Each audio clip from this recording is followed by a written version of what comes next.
Now, this is a video I didn't think I would have to make, but having browsed on YouTube a bit more, I've discovered that there are still some people out there who think that the ontological argument still proves the existence of God. Now, for those of you who don't know, the ontological argument isn't actually an argument as such. It is a proof. It is a proof of the existence of God. If it holds, then atheists, we all have to go home because God's existence is undeniable. It's there, He's there, it's proven. Basically, we're wrong, and we're shown to be completely illogical. Luckily for us, the argument isn't that good.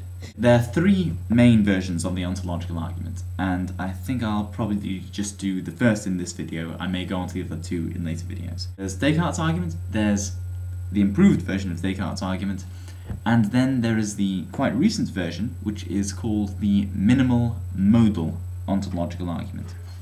But for now, let's stick with Descartes. Before we get into the argument itself, we need to know how Descartes defines God. It's quite simple in this case. Descartes defines God as a perfect being. Right, Descartes' argument goes like this. Premise 1. I have a conception of a perfect being. Okay. Premise number 2. A perfect being has all perfections. That's fair enough. By definition, you can't really have a perfect being if it doesn't have all perfections.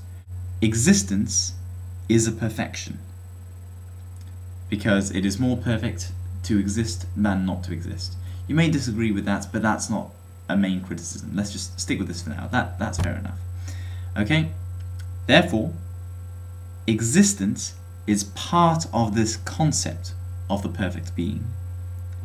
Therefore, a perfect being exists. Now, there are a lot of things wrong with this argument, but for now, since we want to keep this going, we want to improve Descartes' argument and give all these different versions of it, I'm just going to stick to the main one, which is the third premise, this idea that existence is a perfection.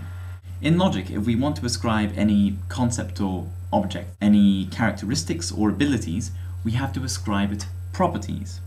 So the way we attack this argument is by demonstrating that existence, even though it may be viewed as a perfection, cannot be viewed as a property, and therefore cannot be ascribed to this concept of a perfect being.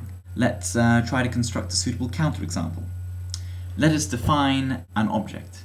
Let us call this object an egg mount. An egg mount has the following properties. It is golden, it is a mountain, and it exists. These are the properties of an egg mount. Let's go back to the ontological argument, but let's substitute a perfect being for an egg mount. I have a concept of an egg mount. An egg mount, necessarily, has all egg-mountic properties. Existence is an egg-mountic property. Therefore, an egg mount exists. So, let's look around the world. Do we have a golden mountain? Well, it seems very, very unlikely that I can prove its existence simply by appealing to this idea of existence being a property. So I hope that I've demonstrated by appealing to existence as a property, I could prove the existence of anything. I could prove the existence of aliens, unicorns, Bigfoot, all these things, just by calling existence a property and defining existence as being part of the concept of these items. So, existence cannot be a property, and on this point, Descartes' argument fails.